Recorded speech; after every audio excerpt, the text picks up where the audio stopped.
साईं सरस्वती की, साईं भोले भंडारी की, दो खरणी द्वारका माई की। गुरु ब्रह्मा गुरु विष्णु गुरुदेवो महेश्वर, गुरु साक्षात परब्रह्म तस्मै श्री गुरुवे नमः, तस्मै श्री गुरुवे नमः। ध्यान मूलम गुरुमूर्ति, पूजा मूलम गुरुपदम, मंत्र मूलम गुरुवाक्यम, मोक्ष मूलम गुरु कृपा। बोले सद्गुरु साईनाथ भगवान की जय। आज हम एक भक्त की यानी संत की, महान संत की कथा कहने जा रहा हूं। आप लोग ध्यान पूर्वक सुनिए। महान संत बंडामरुआ संत को आदमी सारी दुनिया जानेला, समझ लीजिए। बंडामरु संत को सारी दुनिया जानेला कि वो जान के जनाता है, लेकिन महान संत जो है उसको दुनिया जान ही नहीं पाती है। ऐसे संत की हम कथा कहने जा रहा हूं। हाई महान संत तो एकांत में भजन करता है, कीर्तन करता है, ध्यान में डूबा रहता है, एकदम परमात्मा में लौ लगाया रहता है। महान संत हमेशा चलते फिरते ध्यानस्थ रहता है। और भाई संत हैं कि भाई अब डूबे नहीं रहते हैं, वो संसार में अपने को सिद्ध करते हैं कि मैं संत हूं, है कि नहीं भरत जी? टीवी में ऐसा संत आते हैं कि नहीं आते हैं कि मैं बहुत बड़ा संत हूं? ऐसा अपने को संबोधितो बात में कर देते हैं कि मैं जगत गुरु हूं। मैं बहुत से संत को सुना हूं, ठीक ना? और हमेशा कोई कांग्रेसी है तो कोई भाजपाई है कि नहीं है? साधु अपना के बड़का शंकराचार्य भी घोषित कर दिए हैं। वो दूसरा शंकराचार्य कहता है कि वो शंकराचार्य नहीं, ये फर्जी शंकराचार्य है। और दूसरा संत कहता है कि ये फर्जी संत है। ये आजकल चल रहा है, बहुत ज्यादा हो रहा है ना कि नहीं? सब संत आपस में अपने को बड़ा सिद्ध घोषित कर रहे हैं और फर्जी बता रहे हैं, समझ लीजिए। ये टीवी में जितना रोज सुनो, रोज में आ रहा है। अपने को देखिए, जो संत रहेगा वो कोई भाजपाई न रहेगा ना कांग्रेसी रहेगा। वो तो भगवान के साथ रहेगा, भगवान के जो गलती रहेगा वो साफ गलती बताएगा, और जो अच्छा रहेगा वो साफ अच्छा बताएगा। उसमें वो कल छपट उसके अंदर नहीं रहता है। तो ऐसे ही एक संत जो है, इस दुनिया से विपरीत संत की हम आज कथा कहने जा रहा हूं। विपरीत, समझ लीजिए। आप लोग सुनिए। संत उनका हम नाम नहीं जानता हूं, लेकिन इससे हमको ज्ञान मिलेगा। इससे हमको संत की पहचानने की समझ मिलेगी कि संत कैसे पहचाना जाता है। हमको संत को पहचानने लायक हमारे पास बुद्धि है कि नहीं है, समझ रहे हैं भरत जी? हाई हमारे को संतों को पहचानने के लिए तो बुद्धि भी होनी चाहिए ना, कि संत हमको पहचान में आता है कि नहीं आता है, है कि नहीं? हमको बुद्धि नहीं रहेंगे, हम नकलिए शंकराचार्य के पास चल गया, नकलिए जगत गुरु के पास चला गया, तो काम गड़बड़ा जाएगा कि नहीं गड़बड़ा जाएगा? है हम उसी में भ्रमित हो जाएंगे, हमारा जीवन चौपट हो जाएगा, हम भजन से बहुत दूर हो जाएंगे कि नहीं हो जाएगा? वो अनार गले में फंसा लेगा। भजन क्या है, आत्मा क्या है, परमात्मा क्या है, ब्रह्म क्या है, उसमें उसके पास स्थिति है ही नहीं। ईश्वर को प्राप्त किया नहीं है। अपने को शंकराचार्य घोषित कर रहा है, अपने को मंडलेश्वराचार्य घोषित कर रहा है, अपने को जगत गुरु घोषित कर रहा है? लेकिन आत्मा क्या है? आत्मा में थोड़ी समय के लिए समाधि उसकी लगती नहीं है, तो उस पद से क्या फायदा? तो हम आज संत की कथा कहने जा रहा हूं। एक संत थे, इतने अच्छे संत थे कि उनके भी जैसे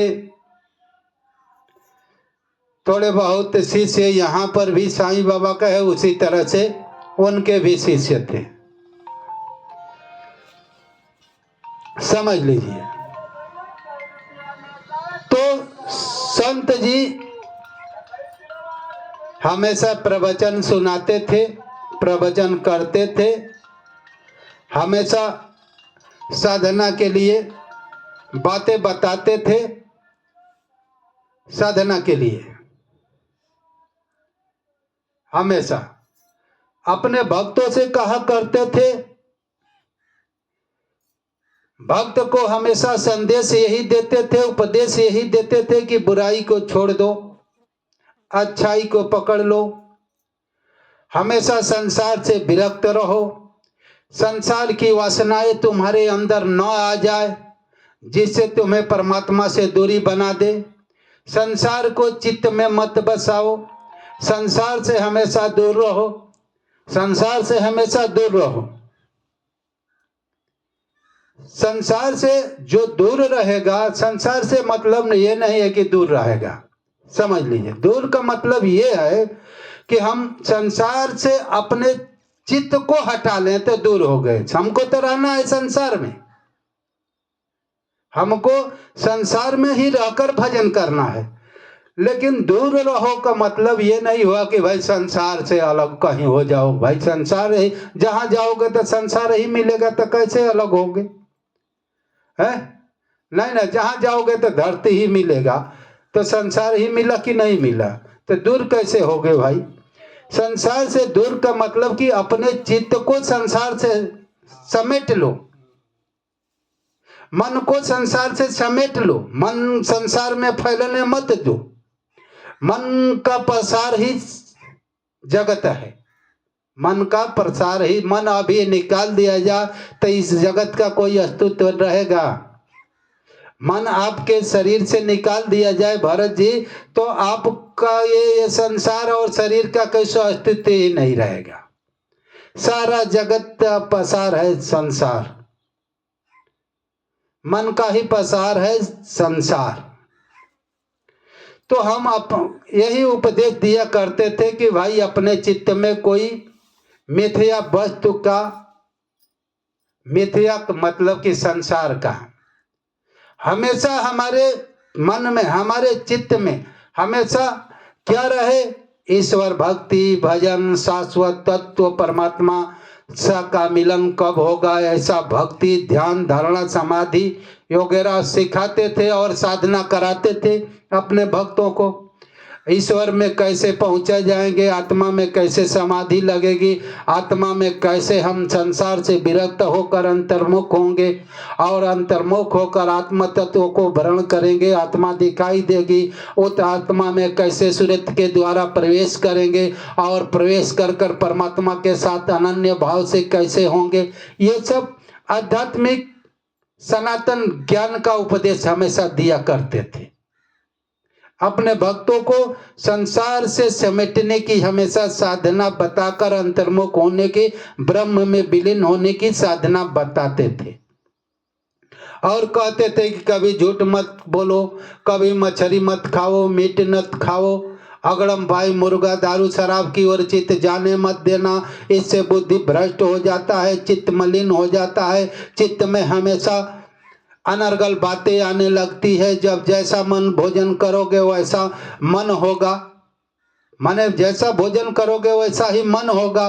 गलत भोजन करोगे तो गलत मन होगा, शुद्ध भोजन करोगे तो शुद्ध मन होगा।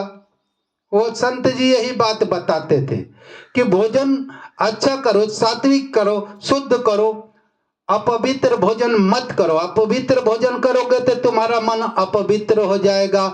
जब अपवित्र हो जाएगे तो अपवित्र सोच हो जाएगी, इसके अंदर अपवित्र सोच हो जाएगी, गलत करेगा, कहीं बुरी नज़र से देखेगा, कहीं बुरा करने के तैयार हो जाएगा, छल कपट चोरी करने लगेगा, बेईमानी करने लगेगा। इसलिए इसको, मन को हमेशा शुद्ध भोजन कराओ, कि अशुद्ध होकर भक्ति करे। ऐसा ही तत्व ज्ञान का उपदेश दिया करते थे राजकुमार जी। तो एक दिन ऐसा हुआ, अपने शिष्यों को समझाते रहते थे कि भाई देखो भाई, सही धर्म से चलो, मन में कोई गलत 1 मिनट के लिए संकेत न आ जाए, मन में कोई 1 मिनट के लिए 1 सेकंड के लिए बुराइयां न आ जाए, मन में 1 सेकंड के लिए छल कपट न आ जाए, ये समझाते थे। और कहते थे कि भाई चलते, साधक लोग चलते थे, साधना भी करते थे। एक दिन ऐसा हुआ कि भाई वो कहीं जा रहे थे, बहुत दूर जाना था, उनको प्रवचन करना था संत जी को। और उस पहले जमाने की बात है भाई, पगडंडी होती थी, पैदल सब चलते थे, गाड़ी घोड़ा नहीं चलता था, पुराने जमाने की ये बात है, समझ रहे हैं। और चलते जा रहे थे, 12 बज गए, 12 नहीं 2 बज गया, भोरे मगर चले थे, वो हरिओम हरिओम हरिओम हरिओम करते सब जा रहे थे, और 2 बज गया, 2:30 बज गया, समझ लीजिए। अब 2:30 बज गया तो भाई एक जगह जंगल में गए तो वहां पोखरा मिला, उसी पोखरे पर बैठ गए, पोखरा पर बैठ गए। अब देखिए यहाँ से कथा कैसे आरंभ होती है। जब पोखरा पर बैठ जाते हैं तो पोखरे में थोड़ा सा पानी, 1 बित्ता पानी था, 1 बित्ता। जब 1 बित्ता पानी था, उसमें मछली थी खूब, समझ ले, मछली समझते हैं ना भाई, है? मछली थी, उसमें कलबल कलबल कलबल कलबल कर रही थी, और पानी कम था खूब, उसमें बड़ी बड़ी मछली थी, समझ ली। और सब देख रहे थे। वो पोखरा तक कोई जाता होता नहीं था कि भाई मछली मारने वाला, कोई मछली खाने वाला वहां पहुंचता ही नहीं था। ये संत जी वही पोखरे के घाट पर बैठ गए, पेड़ के नीचे बैठ गए, समझ रहे हैं आप लोग। तो देखते हैं कि भाई अब संत जी अपने मन में सोचते हैं कि भाई संत हमारे भक्त जो हैं, इनकी तो परीक्षा होनी चाहिए, ठीक ना। हाई संत ऐसे ढंग से परीक्षा लेता है कि संत समझ पाता है भक्त की ये संत है कि नहीं है, जिस गुरु की मैं भक्ति करता हूं ये गुरु है कि नहीं है। हाई हमेशा मन में संकुचित विचार होता है ना कि भाई हमारे साईं बाबा ईश्वर को मिला देंगे कि नहीं मिलाएंगे, हमारा सदगुरु तगड़ा है कि नहीं तगड़ा है, हमारा भगवान तगड़ा है कि नहीं है। ऐसा है ना, आदमी संसारी लोग सोचते हैं ना कि भाई देवी बड़ा है तो दुर्गा बड़ा है, तो काली बड़ी है, तो लक्ष्मी बड़ी है, कि डी बाबा बड़े हैं, ऐसा सोचता है कि नहीं, कि सरस्वती माई बड़े हैं कि लक्ष्मी माई बड़े हैं। हाय आता है मन में ना संसारिक लोगों को, हाय लक्ष्मी माई धन दिहने नहीं के पूजा करो, अरे हनुमान जी गादा लेके चलो, मार के भूत प्रेत के भगा दिहने नहीं के पूजा करो। ऐसा होला कि ना होला है। हाय भक्त सोचता है ना भाई, साधक भी अपने गुरु को समझेगा कि हमारा गुरु तेज है कि नहीं, गुरु के अंदर तेज है कि नहीं, शक्ति है कि नहीं, ज्ञान है कि नहीं, परमात्मा को प्राप्त किया हुआ है कि नहीं, आत्मज्ञान है कि नहीं, ब्रह्म ज्ञान है कि नहीं। साधक के अंदर ऐसे संकुचित विचार आते हैं ना। उसी तरह से जिसके अंदर जैसी भक्ति होता है वैसे गुरु पर निष्ठा होती है। तो भक्तों की अपनी गुरु परीक्षा लेता है। गुरु हमेशा हमारा भी परीक्षा हमारा साईं बाबा लेते रहते हैं, हर समय लेते हैं, समझ लीजिए। आज जिसका गुरु परीक्षा नहीं लेगा वो शिष्य आगे बढ़ेगा ही नहीं, जिसका गुरु परीक्षा नहीं लेगा वो शिष्य आगे बढ़ेगा नहीं। तब तो वो ऐसे ढंग से परीक्षा लिए कि सब शिष्य गड़बड़ा गए। अब देखिए यहां से कथा होती है, कैसी कैसी कथा होती है। अब गुरुजी अब सोच रहे हैं कि भाई अब क्या करूं, इस पोखरे पर सब भूखा है, भाई 2:30 बज रहा है, भोरे में से 3 बजे से चले हैं पैदल, अभी और दूर जाना है, ना हम लोग पानी पिए हैं, ना कुछ पिए हैं, ना भोजन किए हैं, सब तड़तड़ा गए थे, शिष्य भी और गुरु भी, समझ रहे हैं। तो तड़तड़ा गए थे। उस समय कहे कि अरे चेला बहुत जोर से मुझे भूख लगी है, इस तालाब में से मछली लेकर आओ और थोड़ा भोज कर हमको खिलाओ, ठीक ना। अब देखिए कथा क्या कहती है, लालच नहीं। आप अब यही न कह रहा हूं कि भाई शिष्य को समझ में गुरु कौन सही है आएगा नहीं। इसी पर मैंने बोला कि भाई आज जगत में तो जगत गुरु कहलवाने वाले और शंकराचार्य करवाने वाले बहुत से हैं, लेकिन बात यह है कि भाई वो आत्मा परमात्मा से बहुत दूर है, ईश्वर से दूर है। वो अपने को ऐसे इंप्रेशन क्रिएट करते हैं कि मैं बहुत ज्ञानी हूँ, बहुत शंकराचार्य बड़ा हूँ, हमारे से बड़ा कोई धर्म गुरु है नहीं। धर्म गुरु जो धर्म में पहुंच जाएगा तो वो पूरा संसार को धर्म ही देखेगा, सबके अंदर वो धर्म तत्व आत्मा विदित हो जाएगी, दिखाई देने लगेगी उसके अंदर। वो धर्म तत्व का ज्ञाता होगा, धर्म तत्व को हमेशा देखता रहेगा, ना वो दुनिया से बड़ा समझेगा ना दुनिया से छोटा समझेगा कि मैं जो आत्मा हूँ वही आत्मा तो हर दिलों में दिखाई दे रही है, हर कणकण चराचर में दिखाई दे रहे। वह ब्रह्म, जिस ब्रह्म का मैं रातों दिन ध्यान करता हूँ, तो किसी को ना बड़ा समझेगा ना किसी को छोटा समझेगा। वो कुत्ते बिल्ली सब में वो ब्रह्म तत्व का अनुभव करेगा, तो अपने को कैसे इंप्रेशन क्रिएट करेगा कि मैं शंकराचार्य हूं, मैं बहुत बड़ा हूं, मेरे जैसा गुरु इस धरती पर कोई है नहीं।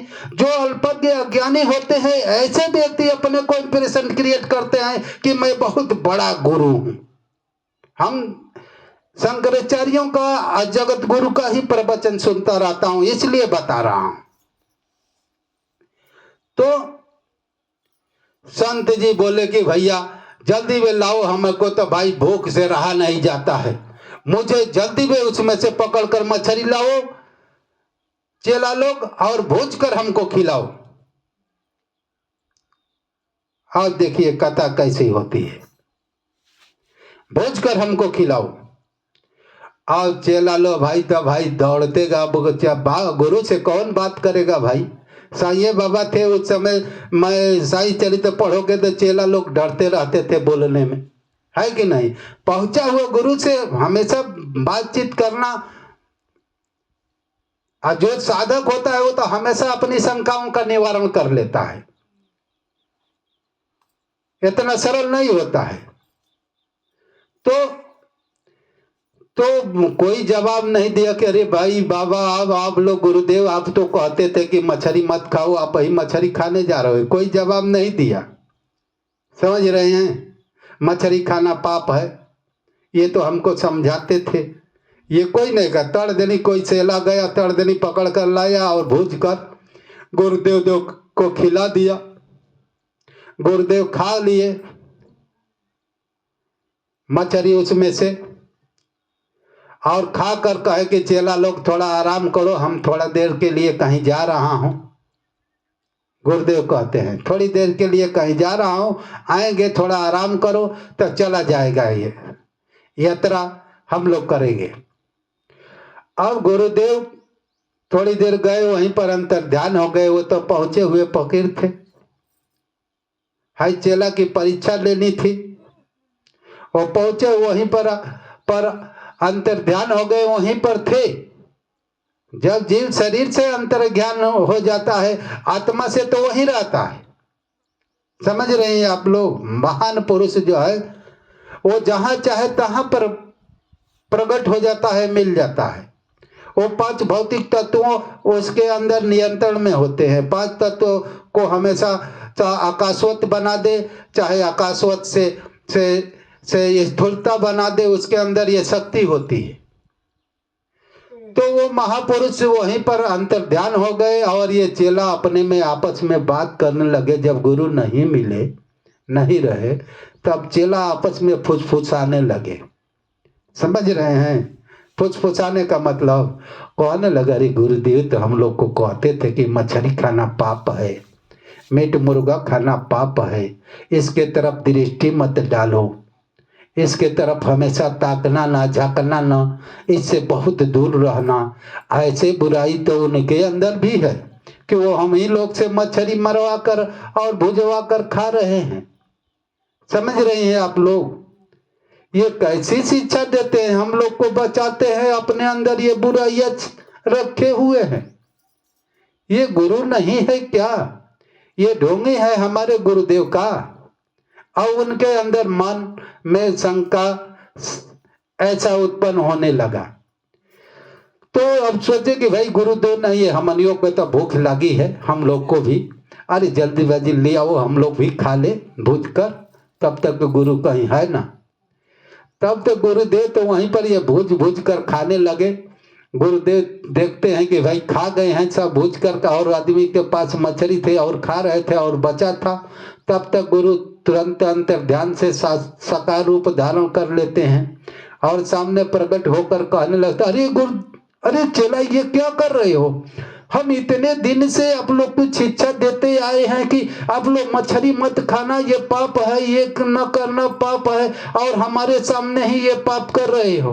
कैसे ईश्वर की यात्रा करोगे? कैसे परमात्मा को यात्रा करोगे? अशुद्ध मन से भक्ति नहीं होती है, शुद्ध मन से भक्ति होती है। जिसके अंदर ऐसी बुराइयां रहेगी तो बुरा मन कभी भक्ति करता ही नहीं है। अशुद्ध भोजन करने से अशुद्ध, जिसके अंदर अशुद्धता रहती है वो भोजन करेगा तो उसका मन ईश्वर में टिकेगा नहीं, अंतर्मुख होकर ब्रह्म से अभिन्नता प्राप्त नहीं करेगा। तो ऐसे से गलत कार्य क्यों कर रहे हो? समझ रहे हैं आप लोग? जब वो गुरुदेव से ऐसी बात होने लगी, गुरुदेव डांट फटकार करने लगे, तो चेला बोले, एक चेला खड़ा होकर कहता है, गुरुदेव ये बुराइयां तो आपके अंदर भी है, आप भी हम लोग से मछली खिलवाए और भुजवाए, हम लोग से पाप करवाए, आप भी खाए, तो हम लोग को कब खाने में क्या हर्ज है? समझ लीजिए, हम लोग को खाने में क्या हर्ज है भैया? तब गुरुदेव कहते हैं कि अरे भाई हम तो मछली खाए हैं, अब उस मछली को मैं अब जो मछली खाया हूँ जीवित निकालूंगा, अब तुम लोग भी खाए हो तो उसको जीवित निकालो अपने पेट से। गुरुदेव उसी समय उल्टी गए और जिंदा मछली जो खाए थे वो सारा निकाल कर सामने रख दिए और बोले कि बेटा ये ले जाकर चेला पोखरा में छोड़ दो, अब तुम लोग भी जो मछली खाए हो उसको ले जाकर छोड़ दो, निकालो जल्दी में। और चेला के पास वो क्षमता थी ही नहीं कि वो निकाले, पाप तो हजम कर गए और पाप को निकालने की क्षमता थी नहीं। तो गुरु को इतना पहचानना सरल बात नहीं है। जो सच्चा खरा कसौटी पर उतरेगा वही भक्त गुरु को पहचानता है। खरा कसौटी पर नहीं उतरेगा तो पहचानेगा नहीं। तो गुरु इतना सरल व जो जिसको ऐसा गुरु मिल जाए वो समझ लीजिए कि ब्रह्मा से बड़ा है, देवी देवताओं से बड़ा है, क्योंकि वो साधना पथ पर लग गया है। एक दिन परमात्मा तत्व को प्राप्त कर वह जीवन मुक्त हो जाएगा। बोले सद्गुरु साईनाथ भगवान की जय।